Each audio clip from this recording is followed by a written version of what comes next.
ہم پڑھ رہے تھے تاریخ وہابیہ، تاریخ وہابیہ،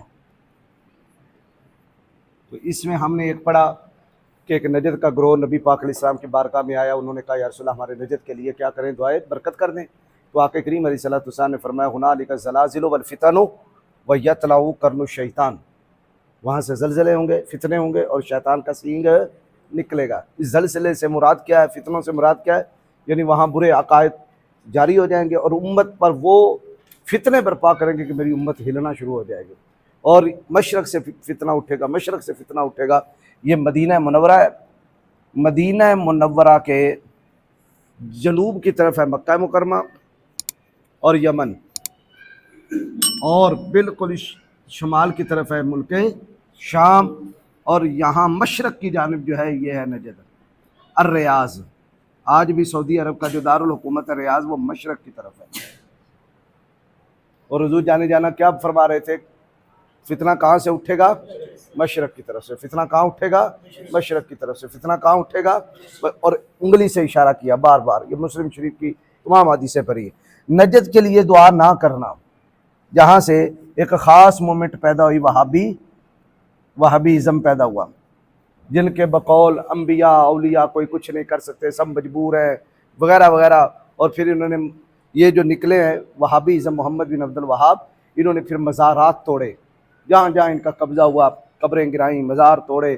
پہلے تو الریاض میں جتنی قبریں تھیں نجد میں، صحابہ کرام کی وہ توڑ ڈالی، ٹھیک ہو گیا، تاکہ وہ صحابہ کرام کی قبریں الریاض میں کیسے بنی ہیں، جب آقا کریم علیہ الصلوۃ والسلام کا انتقال پرملال مدینہ پاک میں ہوا، اسی نجد سے ایک بندہ اٹھا جس نے نبوت کا دعویٰ کیا، کیا، مسیلمہ کذاب۔ اس کے خلاف 13,000 صحابہ لڑے تھے جو شہید ہوئے تھے، صحابی رسول صحابہ 700 تو ان میں حفاظ کرام تھے، ان کی قبریں نجد ریاض میں تھیں۔ سب سے پہلے انہوں نے حملہ کر کے وہ صفایا کیا، پھر آہستہ آہستہ یہ چھاتے چلے گئے، پھر ان کی شوکت ٹوٹ گئی، کیونکہ پورے عالم اسلام پہ اس وقت حکمرانی تھی عثمانی گورنمنٹ کی۔ کن کی؟ عثمانی، یہ آپ نے سنا ہوگا، عثمان بن ارطغرل، ٹھیک ہو گیا، ان کی نسل سے وہ ترک سارے بادشاہ تھے، انہوں نے ان کی سلطنت کو توڑا، تتر بتر کیا، لیکن انگریزوں نے اس فتنے کو دوبارہ اٹھایا تاکہ سلطنت عثمانی توڑی جائے، اور سلطنت عثمانی کو توڑنے کے لیے انگریز نے یہاں پیسہ لگایا، اور ان کو سعودی عرب پورا الاٹ کیا کہ ہم تمہیں سعودی عرب دیں گے، ہمارے ساتھ تعاون کریں کہ ہم عثمانی گورنمنٹ توڑیں۔ تو اس طرح کر کے عثمانی گورنمنٹ توڑی، اندر سے فسادات کھڑے ہو گئے، اندر سے یہ بیسیکلی ڈاکو تھے۔ یہ یہاں سے دو بندے اٹھے ہیں، ایک ہے محمد بن سعود اور ایک ہے محمد بن عبد الوہاب۔ یہ سعود ہے نا، اسی سے سعودی عرب بنا، پہلے عرب مقدس تھا، پہلے حجاز مقدس کہلاتا تھا یہ علاقہ، سعودی عرب شروع سے نہیں کہلاتا، ان کے قبضے کے بعد یہ کیا بن گیا جی، سعودی عرب۔ محمد بن عبد الوہاب، محمد بن سعود، یہ محمد بن سعود ڈاکو تھا، امیر تھا، ان کا آپس میں کمٹمنٹ ہوا تھا کہ فکر میری ہوگی، تعلیم میری ہوگی، تلوار تیری ہوگی، ٹھیک ہو گیا۔ اب اس کو ماننے والے بھی بڑے بن گئے، ساتھ انگریز نے پیسہ لگا دیا اور پھیلتے چلے گئے۔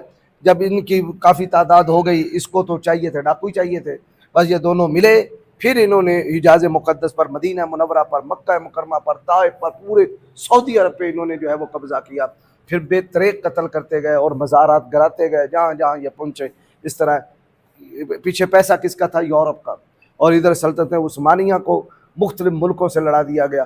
اس طرح پوری دنیا کے اندر جو ہے وہ اسلامی گورنمنٹ ختم ہوتی چلی گئی۔ چاک کر دی ترک نادا نے خلافت کی قبا، سادگی مسلم کی دیکھ اوروں کی عیاری بھی دیکھ۔ ہاں جی، اقبال کا طلوع اسلام نظم پڑھیں، رونا بار بار یہی رویا ہے کہ مسلمان جو ہے وہ اب، جس زمانے میں اقبال شاعر ہے نا، اس زمانے میں ایک بھی اسلامی گورنمنٹ نہیں تھی، سب حکومتیں یا انگریز کے قبضے میں تھی یا انگریز کے چاہنے والوں کے قبضے میں تھی۔ اور پھر اس کمٹمنٹ میں محمد بن سعود کی آل اولاد میں سے جس نے پورا قبضہ کیا، یہ تو مر گیا تھا پہلے ہی جی، محمد بن سعود سے عبد العزیز اٹھا تھا۔ کون اٹھا تھا؟ عبد العزیز بن سعود، اس کے باپ کا نام بھی کیا ہے؟ سعود ہے۔ تو یہ اس کی اولاد میں سے ہے. یہ پہلا بادشاہ بنا ہے کس کا؟ سعودی عرب کا. جی سوال ہے. اچھا عبدالعزیز بن سعود. عبدالعزیز بن سعود جب پہلا بادشاہ بنا، یورپ کے ساتھ یعنی انگریزوں کے ساتھ پھر اس کا معاہدہ ہوا. اس معاہدے میں آج بھی وہ معاہدہ آپ گوگل میں سے نکالیں، معاہدہ یہ ہوگا کہ یہاں کے جتنے بادشاہ ہوں گے وہ یورپ اور انگریزوں کے وفادار ہوں گے. انگریزوں کے کیا ہوں گے؟ وفادار ہوں گے، اور انگریزی سامراج کے خلاف خطرہ نہیں ہوں گے، چاہے وہ مکہ پہ قبضہ کریں، مدینہ پہ حکومت اپنی کرے. آج بھی حکومت ان کی ہے، فوج ان کی نہیں ہے. اور اگلی بات جو آپ کو حیران کن کر دے گی وہ یہ ہے کہ اس میں سے جب بھی کوئی بادشاہ تھوڑا سا ہوش میں آیا ہے نا، اگر شاہ فیصل کھڑے لین لاتا ہے. میری بات سمجھ آ رہی ہے؟ شاہ فیصل پڑھتے ہیں نا، شاہ فیصل شہید ہوا ہے، سکے بھتیجے نے اسے گولی ماری ہے. اس کو جو گولی مروائی ہے وہ یورپ نے مروائی ہے، کیونکہ وہ فلسطینیوں کے حق میں اٹھا اور پورے اسلامی ممالک کو اکٹھا کرنا چاہتا تھا. یہ بھٹو، شاہ فیصل، اپنا اسی طرح وہ لیبیا کا جو تھا قذافی، صدر صدام، یعنی یہ جتنے حکمران سن 73-74 میں اکٹھے ہوئے نا، اسلامی سربراہی کانفرنس کی ہے اس بھٹو نے. اسلامی سربراہی کانفرنس یہ ہوئی ہے بادشاہی مسجد کے اندر لاہور. تو اس میں جتنے اسلامی ریاستوں کے بادشاہ پہنچے نا، ایک ایک کر کے انگریز نے مروا چھٹے. بات سمجھ آ رہی؟ بھٹو کو بھی قتل کروایا گیا اندر سے ہی، کوئی باہر تو نہیں انگریز آیا، اندر سے ہی ہوا سب کچھ. یہ ساری پلاننگ ہوتی ہے ان کی، کس طرح اٹھایا جائے گا. میری بات سمجھ آ رہی ہے؟ جب کوئی تھوڑا سا ہوش میں آتا ہے، چلو بھائی ان کھڑے لان لا دو. تو اسلامی سربراہی کانفرنس آپ اٹھا کے دیکھ لیں، جتنے اسلامی ممالک کے اس وقت اٹھے تھے اور حلف اٹھایا تھا، اور واقعی وہ ان میں جو مخلص تھے وہ سارے کیا کر دیے؟ ختم کر دیے. اس اسلامی سربراہی کانفرنس کا مقصد کیا تھا کہ مسلم بلاک بننا چاہیے. تمام اسلامی جو ممالک ہیں وہ کیا ہوں گے؟ ان کا اپنا بلاک ہوگا. یعنی یہ پوری دنیا میں اس وقت 2 بلاک ہیں. نمبر 1 رشین بلاک اور دوسرا ہے امریکن بلاک. یعنی آپ سمجھ لیں کہ پوری دنیا کے 2 چودھری ہیں. جس طرح گاؤں کے اندر 2 چودھری ہوتے ہیں، تو آدھے جو ہیں وہ آپ کو پتہ ہے غریب غربا اور سارے ادھر ہو جاتے ہیں، آدھے ادھر ہو جاتے ہیں. ہوں ایک بندہ کہ میں نہ ادھر ہونا نہ ادھر ہونا، تو کلا رہ گیا. جو اکیلا رہ گیا انہوں ادھر نے کٹنا تے ادھر نے. بس ان سارے دے وچ افغانستان کلا جائے جڑا کٹ کھا رہا ہے، کدی رشین کو کٹ کھا رہا ہے، کدی ادھر، لیکن وہ بھی ڈٹے ہی ہوئے. بات سمجھ آ رہی ہے؟ یہ اصل میں ہے کہ افغانستان نہ رشین بلاک میں بیٹھا ہے نہ ہی امریکن بلاک میں بیٹھا ہے، اور پاکستان امریکن بلاک میں بیٹھا ہوا ہے. تبھی آپ دیکھ رہے ہیں امریکہ کے ساتھ آنے جانے دورے ہر چیز ٹھیک ہو گیا. اور رشین بلاک میں انڈیا بیٹھا ہوا ہے، لیکن معاہدے ان کے ساتھ بھی ہیں وغیرہ وغیرہ. اور سعودی عرب بھی امریکن بلاک میں ہے. ایران جو ہے وہ امریکن بلاک میں نہیں ہے، وہ کس بلاک میں ہے؟ رشین بلاک میں ہے. ایران وہ کس بلاک میں بیٹھا ہے؟ رشین بلاک میں بیٹھا ہے. تو یہ پوری دنیا 2 بلاکوں میں ہے. تو یہ مت سمجھیں کہ یہ لڑائیاں جو جنگیں ہو رہی ہیں، یہ اسلامی کی جنگیں ہو رہی ہیں، یہ صرف امریکہ کو خوش کرنے کے لیے، رشین کو بڑے چودھریوں کو خوش کرنے واسطے. ٹھیک ہو گیا؟ اچھا آپ کہیں گے یہ کدھر آپ چلے گئے ہیں؟ کوئی بات سمجھ آ رہی ہے؟ ہاں جی، معلومات ہونی چاہیے بیٹے. تیری بربادیوں کے مشورے ہیں آسمانوں پہ. اب حضور نے مدینہ منورہ میں مشرق میں رہنے والے نجد کے لیے دعا نہیں کی، یہاں سے فتنے ہوں گے، زلزلے ہوں گے. اچھا شام کے لیے دعا کی اور مکہ مکرمہ کے لیے. یہاں سے وہابیزم کھڑا ہوا محمد بن عبد الوہاب کا، اور یہی وہابیزم ہندوستان میں پہنچا، اور ہندوستان میں ہوئے شاہ اسماعیل دہلوی. اس کی بارات کو ہم نے تقویۃ الایمان میں پڑھا تھا. ہم نے تقویۃ الایمان اس کتاب کا مطلب کیا ہے؟ ایمان کو قوت دینے والی کتاب. عبارات ہم نے دیکھی بمقابلہ قرآن. ٹھیک ہے، ہمارے علماء نے اعلیٰ حضرت نے اس کا نام یہ کیا لکھا ہے جی؟ تقویۃ الایمان. ایک نقطہ اڑا دیا، اب کیا بنیا؟ تفویۃ الایمان. ایمان کو فوت کرنے والی کتاب.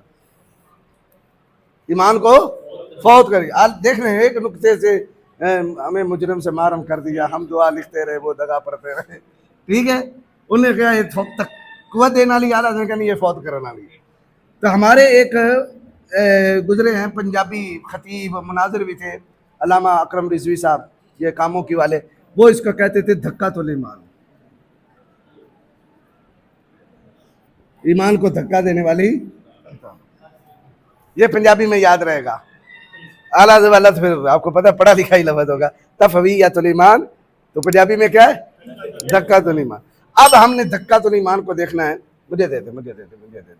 ایک طرف ہم نے تقویۃ الایمان رکھنی اور ایک طرف ہم نے کیا رکھا جی, قرآن کریم.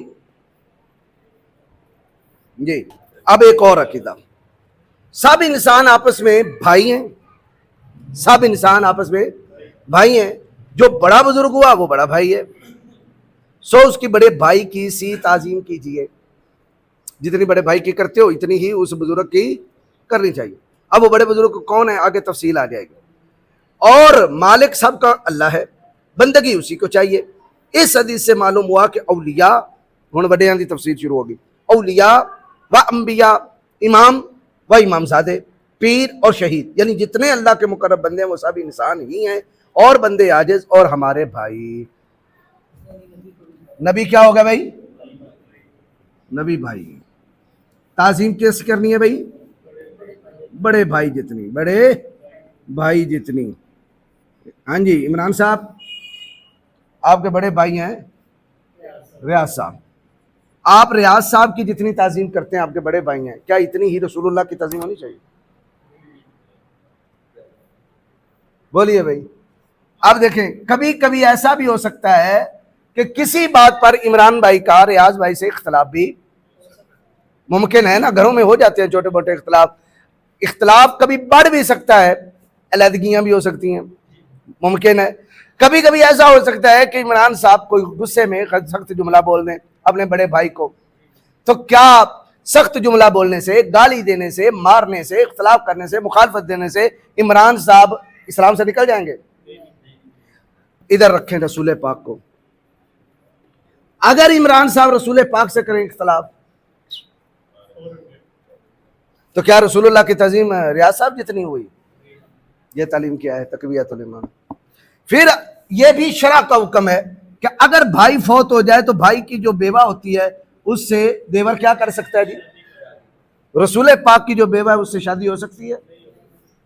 جو تصور بھی کرے وہ دائرہ اسلام سے خارج ہے. ہاں جی اب بتائیے یہ عبارت کہاں ہے؟ پھر بڑے بھائی کے سامنے آپ بول بھی سکتے ہیں, اختلاف بھی ہو سکتا ہے, سارا کچھ. زیادہ سے زیادہ یہی ہوگا کہ آپ گناہ گار ہو جائیں گے پر اسلام سے نکلیں گے نہیں, خارج از اسلام نہیں ہوں گے. لیکن رسول پاک کی بارگاہ میں آپ تھوڑا سا اونچی بول لیں, ایمان گیا, سارا ختم ہو گیا. یا ایھا الذین آمنوا لا تقدموا بین یدی اللہ ورسولہ, رسول پاک صلی اللہ علیہ وسلم جا رہے ہوں, حضور کے آگے سے چلنے والا بھی اسلام سے کیا ہے, خارج. یا ایھا الذین آمنوا لا ترفعوا اصواتکم فوق صوت النبی ولا تجہروا بقول, لا تجہروا لہ بالقول کجہر بعضکم لبعض ان تحبط اعمالکم وانتم لا تشعرون. اے ایمان والو, نبی کی آواز سے بھی اپنی آواز اونچی مت کرو, بلکہ ایک دوسرے سے بھی اگر آپ نے پکارنا ہے تو چلا کے نبی کی بارگاہ میں نہ بولو, ہولی جا بولنا ہے, ورنہ تمہارے اعمال تباہ ہو جائیں گے, تمہیں تباہی اعمال کا بھی علم نہیں ہوگا. ادھر ہم قرآن کی تعظیمات کی آیت لکھتے ہیں. نمبر 1 سورہ حجرات, آیت نمبر 1 سورہ حجرات, آیت نمبر 2 سورۃ البقرہ. یہاں سورہ بقرہ آیت نمبر 104 میں اللہ رب العالمین نے ایک اور بات کہی,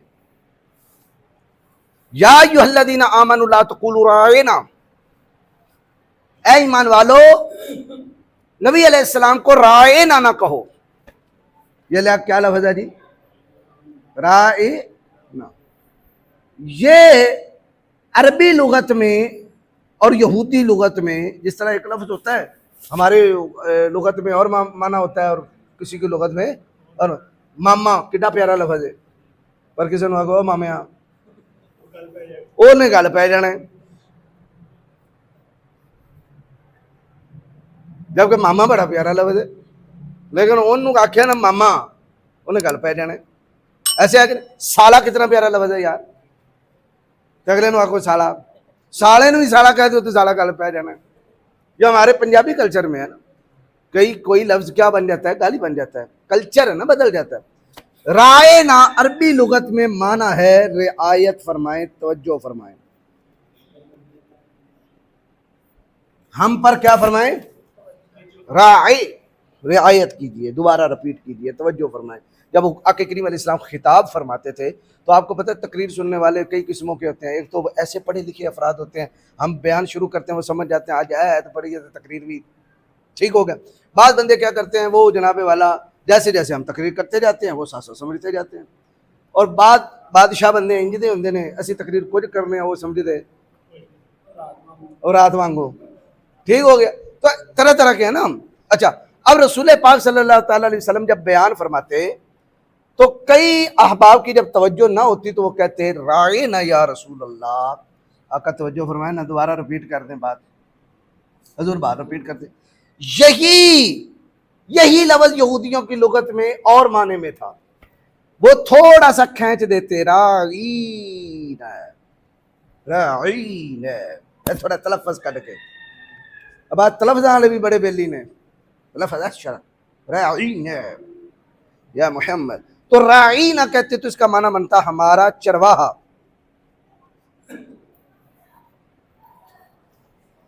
حضرت سعد بن عبادہ ہیں یا سعد بن معاذ ہیں، کوئی صحابی ہیں ان دونوں میں سے، انہوں نے ایک یہودی کو یہ کہتے ہوئے سنا نا تھوڑا جا لفظ، وہ ان کی بولی جانتے تھے۔ انہوں نے کہا خبردار آج کے بعد تم نے رسول پاک کو رائی نہ کہہ دے مت پاری گردن اڑا دوں گا۔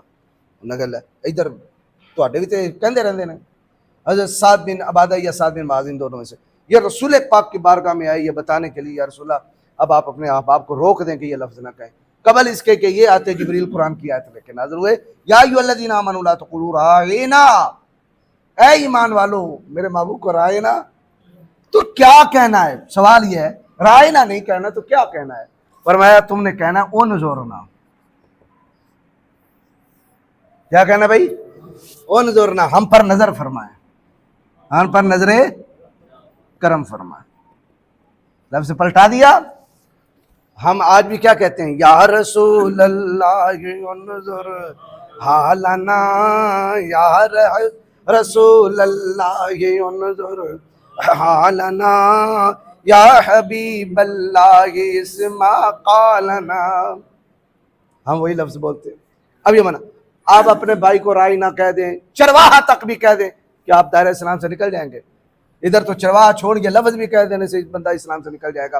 اللہ نے آگے فرمایا واسواؤ، پہلے بات توجہ سے سن لیا کرو، وللکافرین عذاب علیم، اور کافروں کے لیے دردناک عذاب ہے۔ مجھے بتائیں تقویۃ الایمان کی بولی ہے نبی بڑا بھائی ہے، سب انبیاء کیا ہیں؟ بڑے بھائی ہیں، اور ان کی تعظیم کتنی ہونی چاہیے؟ بڑے بھائی جتنی۔ اور قرآن کیا کہتا ہے کہ ان کی تعظیم کتنی ہونی چاہیے؟ ٹھیک ہو گیا؟ بعد از خدا بزرگ تو ہی قصہ مختصر۔ سب نبیوں کی تعظیم اور توقیر کا حکم، کسی نبی کی بارگاہ میں ہلکی سی بھی آواز، ہلکی سی بھی بے ادبی اسلام سے کیا کر دے گی؟ خارج۔ ایک طرف تقویۃ الایمان کی عبارت ہے، یہ ہے صفحہ 80، صفحہ، یہ سمجھ آ گئی ہے بات کی ساری؟ چل اگلی جو عبارت ہے وہ سب سے زیادہ خطرناک ہے۔ وہ عبارت کیا ہے؟ تقویۃ الایمان میں مولوی صاحب اتنا اللہ کی توحید بیان کرتے کرتے کرتے کرتے مگن از توہین ہو گئے کہ صفحہ 41 پہ لکھا اس شہنشاہ کی، یعنی اللہ کی، اس شہنشاہ کی تو یہ شان ہے، ایک آن میں یعنی ایک سیکنڈ میں، ایک کڑی میں، ایک حکم کن سے اگر وہ چاہے تو کروڑوں نبی اور ولی اور جن اور فرشتے جبریل اور محمد کے برابر پیدا کر دے۔ اینو آندے نے ختم نبوت کو پھاڑنا، کس کے برابر؟ جبریل اور محمد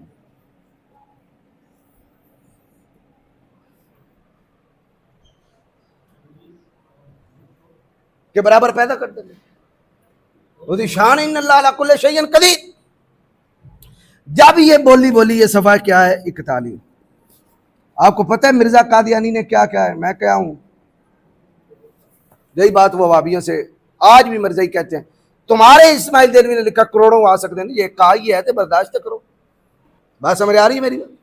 اس نے یہ راستہ کھولا. یہاں پر جو اس نے امکان نظیر کا عقیدہ نکالا, امکان نظیر یعنی نبی پاک علیہ السلام کی مثل ممکن ہے, حضور جیسا کوئی آ سکتا ہے, یہ اسماعیل دہلوی نے نکالا. اس کے مقابلے میں ہمارے اس وقت کے ابھی اعلیٰ حضرت پیدا بھی نہیں ہوئے, یہ بات یاد رکھنا. یہ کہتے ہیں نا کہ یہ تمہارے امام احمد رضا خان بریلوی فرقہ بنا, وہ تو ابھی پیدا بھی نہیں ہوئے.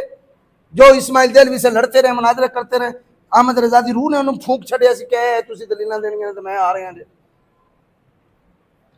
اس وقت جتنے علماء تھے اس مسئلے میں تقویت الایمان مد مقابلہ ہے, حتیٰ کہ شاہ ولی اللہ کا خاندان مد مقابلہ ہے اسماعیل دہلوی کے. جو بڑے بڑے مشاہیر کے استاد ہیں ان کا نام ہے علامہ فضل حق خیر آبادی, یہ سب سے پہلے آئے ہیں جن کا فتویٰ انگریز کے خلاف چلا تھا. سن 1857 عیسوی میں انگریز کے خلاف جنگ آزادی کا فتویٰ انہوں نے دیا تھا. یہ فتویٰ دے رہے تھے کس کے خلاف؟ اور اسماعیل دہلوی جو ہے وہ انگریز کے حق میں فتویٰ دے رہا تھا. حیات طیبہ کے اندر مرزا حیرت دہلوی وابی نے اسی بات کو لکھا ہے کہ اس سے بار بار اسماعیل دہلوی سے پوچھا گیا کہ انگریزوں کے بارے میں, ہم ان کی رعایا ہیں, وہ ہمارے حکمران ہیں, ان کے خلاف جہاد واجب نہیں ہے. بات سمجھ آ رہی ہے؟ اور ادھر انہوں نے کیا دیا انگریز کے خلاف, علامہ کفایت اللہ کافی وغیرہ وغیرہ علماء انگریز کے خلاف. علامہ فضل حق خیر آبادی کے ہزاروں شاگرد تھے, ان میں ایک شاگرد ہے, شاگرد اچھے بھی ہوتے ہیں اور برے بھی ہوتے ہیں, یہ تو اللہ بچائے نا, پڑھنے والے پھر کہیں نکل جاتے ہیں. ایک شاگرد ہے جس کا نام ہے احمد خان, جس کو کیا کہتے ہیں سارے, سید احمد خان. اس کی انگریز تک رسائی تھی. اس نے انگریز سے لکھوایا کہ علامہ فضل حق خیر آبادی کو آزاد کروا دیا جائے. یہ وہ نہیں ہے فضل حق, کوئی اور غیر مرغوب فضل حق تھا, تم نے اس فضل حق کو پکڑ لیا. 4 سال کیس لڑا کس نے, سر سے. پر بالآخر انگریزوں نے اس کے کہنے پہ آزادی کا پروانہ جاری کر دیا. علامہ فضل حق اس وقت جو تھے کالا پانی کی سزا برداشت کر رہے تھے رنگون میں. کالا پانی کی سزا کا مطلب یہ ہے, ایک جزیرہ ہے رنگون جس کے چاروں طرف سمندر ہی سمندر ہے, بیچ میں وہ خشکی کا ایک جزیرہ ہے جس میں کچھ جنگل ہیں وغیرہ وغیرہ. وہاں انہوں نے جیل بنا دی تھی جس کے اندر علامہ فضل خیر آبادی تھے. شاید کوئی ادھر ہے مالدیپ والی سائڈ میں. ادھر علامہ فضل حق خیر آبادی کا پروانہ لے کر آزادی کا سر سید جو ہی رنگون پہنچا, سامنے سے علامہ کا جنازہ آ رہا. علامہ فضل حق خیر آبادی نے کس نے اسماعیل دہلوی نے امکان نظیر یعنی حضور کی نظیر, حضور جیسا آنا ممکن ہے, اس پر کتاب لکھی ہے یک روزہ. کون سی کتاب لکھی؟ یک روزہ. یک روزہ کہتے ہیں ایک دن, یعنی کو دن جو بیٹھ کے انہیں کھچا ماریاں, وہی ڈاک رسالہ ہے پڑھا ہے میں. اس کے اندر کیا لکھتا ہے, کیسے نہیں آ سکتا, کیونکہ علامہ نے بات اٹھائی تھی کہ اگر تو کہتا کہ کوئی اور نبی آ سکتا ہے, یہ بھی بات کفر تھی کیونکہ ختم نبوت ہو چکی. تو نے کہا محمد جیسا, اور آپ کو پتہ ہے محمد کون ہے, محمد کی شرائط کیا ہیں, محمد کے اوصاف کیا ہیں, اس جیسا کسی کو مانو گے تو پھر دونوں محمدوں میں سے ایک محمد رہے گا. میں انشاءاللہ بتاتا ہوں اس کتاب کا وہ جو خلاصہ ہے وہ آئیں گے ادھر. اسماعیل دہلوی نے کتاب لکھ دی, کیا کرو, کھچا ماری. اس کھچوں میں ایک کھچ اس نے یہ ماری کہ اللہ جھوٹ بول سکتا ہے. یہ مسئلہ ہوتا ہے کذب الہی تات قدرت باری تعالی است. اب بات سمجھ آ رہی ہے؟ یہ تھی پہلی نقب نبوت مصطفیٰ, ختم نبوت مصطفیٰ پر جو اسماعیل دہلوی نے چلائی. عبارت میں پھر پڑھتا ہوں, توجہ کیجئے. سننے والے صاحب سمجھے کہ اللہ کی یہ شان ہے, لیکن چلایا کی دیتے اللہ کی, یعنی اس شہنشاہ کی تو یہ شان ہے کہ ایک آن میں ایک حکم کن سے اگر چاہے تو کروڑوں نبی اور ولی اور جن اور فرشتہ جبریل اور محمد کے برابر پیدا کر ڈالے. یعنی ایک توحید انج بیان کرن گے کہ دوجیاں تے کی ہوئے گا, جی سب سوایا ہو جائے گا. جی بیان ہو رہی ہے تو باقیاں دی گرائی جا رہی ہے. اب یہ بات سمجھ آ رہی؟ مکان نے اب یہ مٹائیے گا، میں بتاؤں گا اوصاف محمد کے ہیں صلی اللہ تعالی وسلم.